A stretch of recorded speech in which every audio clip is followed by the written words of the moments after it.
వచ్చి ఇవాళకి సంవత్సరం కూటమి గవర్నమెంట్ వచ్చి సంవత్సరానికి ఈరోజు ఎలక్షన్ కౌంటింగ్ అయ్యి కూటమి గవర్నమెంట్ వచ్చింది.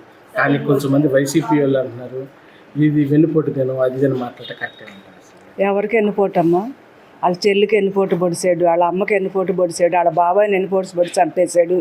ఇంకెవరికి జగన్ది ఎన్నుపోటు జీవితం. అందరిని చంపుకుంటా వచ్చాడు. ఇంకెవరిని ఎన్నుపోటు అంటాడు?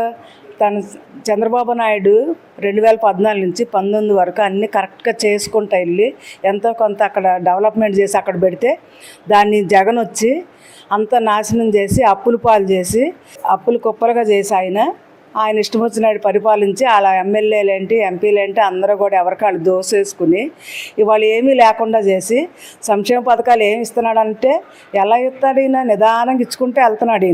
ఆయన అంటే కూడబెట్టింది ఉంది కాబట్టి తీసుకొచ్చి ఇచ్చేసాడు అందరికీ.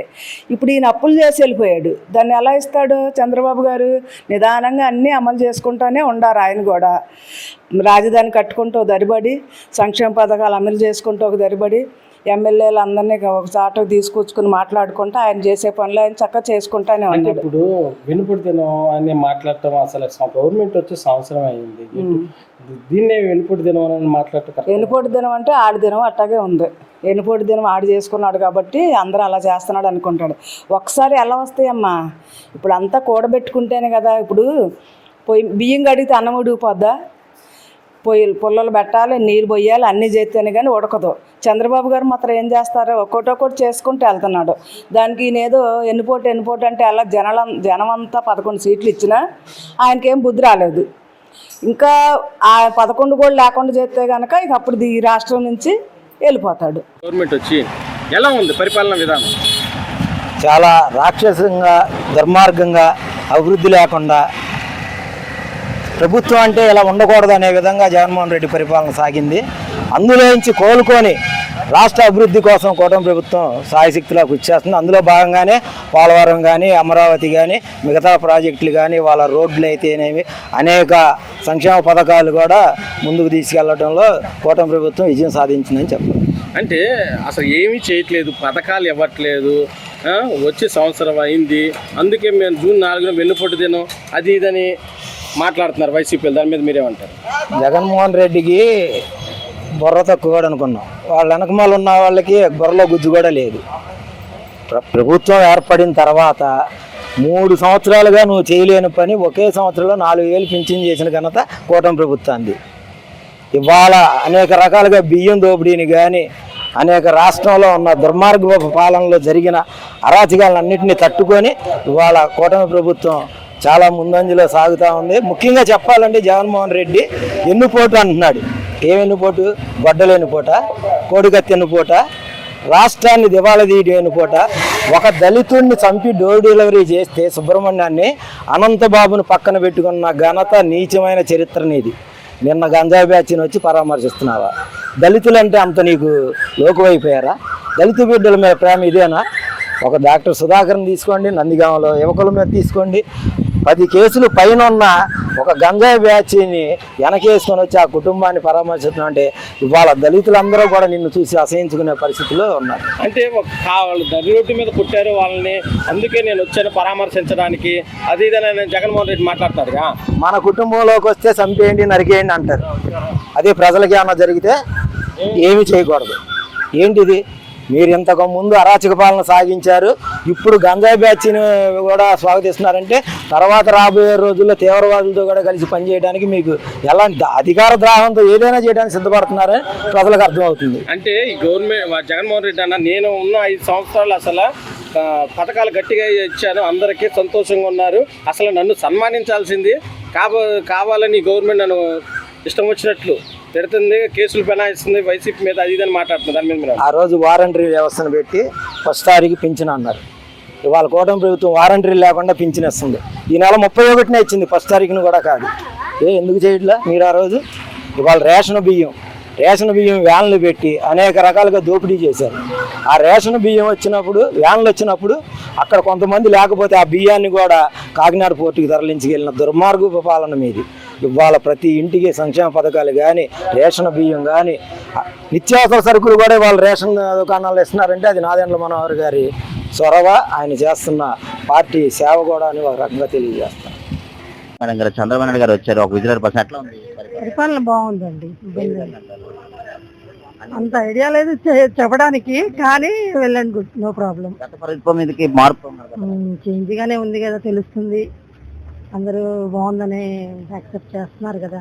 మరి ప్రత్యేకంగా మహిళల కోసం ఎక్కువ జాగ్రత్త తీసుకుంటే వ్యక్తి అంటారు చంద్రబాబు నాయుడు, నిజమేనంటారు? తీసుకుంటున్నారు, అదే అదే.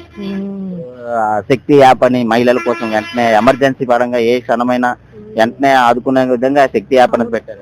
పెట్టారు, ఉపయోగిస్తుంది అందరికి, ఏదైనా ప్రాబ్లమ్స్ లో ఉన్న వాళ్ళకి లేడీస్ కోసం తల్లికి వందనం అని, తర్వాత ఆడవాళ్ళకి బస్ ఫ్రీ అని, తర్వాత దీపం పథకం, ఇవన్నీ పెట్టారు చంద్రబాబు నాయుడు. దీని మీద మీకు అభిప్రాయం ఏంటి? అభిప్రాయం అంటే పథకాలు నాకు ఎలిజిబిలిటీ లేదు కాబట్టి నాకు ఐడియా లేదు, కానీ అందరూ సద్వినియోగం చేసుకుంటున్నారు, చాలా వరకు బాగున్నాయి అంటున్నారు. అది ప్రత్యేకంగా డోక్రా వాళ్ళకి, మహిళా వాళ్ళు కూడా చంద్రబాబు నాయుడు అండగా ఉన్నారని నాకు అంత ఐడియా లేదు. ఐడియా బాగానే ఉన్నది, పరిపాలన బాగుంది అంటున్నారు, పథకాలు బాగున్నాయి అంటున్నారు. చంద్రబాబు నాయుడు రావడం వల్ల పిల్లలకు ఉద్యోగాలు వచ్చే అవకాశాలు ఉన్నాయంటారు కంపెనీల తేడంలో కానీ? అంటే హైదరాబాద్ లో బాగా డెవలప్ చేశారు కాబట్టి ఇక్కడ కూడా చేస్తారు అనే దీనిలో ఉన్నారు కదా, ఐడియా తోటి. ఇవన్నీ చూస్తుంటే మీకు ఏమనిపిస్తుంది మేడం, చంద్రబాబు నాయుడు ఇంకా డెవలప్ చేసే అవకాశాలు ఉన్నాయంటారు? ఉందని అనుకుంటున్నారు, ఉంటుంది అని అనుకుంటున్నారు, చేయగలరని అనుకుంటున్నారు, చేయాలని ఆయనకి ఇంట్రెస్ట్ ఉంది, చేయాలి, ప్రజలకి ఏదో చేయాలి అన్న దీనిలో ఉన్నారు అని ఆలోచన ఉంది, జనాల్లో ఉంది, బాగానే చేస్తున్నారని అనుకుంటున్నారు. టోటల్గా అయితే చంద్రబాబు పరిపాలన బాగుంది సార్, నో ప్రాబ్లం. మేడం గారు ఎట్లా ఉంది మేడం చంద్రబాబు నాయుడు పరిపాలన? మాకు నచ్చింది, నేను తెలుగుదేశం పార్టీ కూడా చిన్నప్పటి నుంచి నేను రామారావు సినిమాలో ఎక్కువ చూసేవాళ్ళు. అదే ఇప్పుడు ఆడ తల్లికి వందనం అనేది ఇస్తానన్నారు జూలై నెలలోని, ఆడవాళ్ళకి బస్ ఫ్రీ అన్నారు, తర్వాత ఏమొచ్చి ఇప్పుడు దీపం పథకం కూడా అమల్లోకి నడుస్తుంది. ఎట్లా ఉంది మేడం ఇవన్నీ? ఇది బాగానే ఉంది, కానీ అమల్లోకి వచ్చేస్తే ఇంకా బాగుంటుందని మా ఉద్దేశం. చంద్రబాబు నాయుడు ఇచ్చే వ్యక్తి అంటారు? ఇచ్చేది ఇది వరకు మరి అతనే చేశారు కదా, చాలా చేశారు.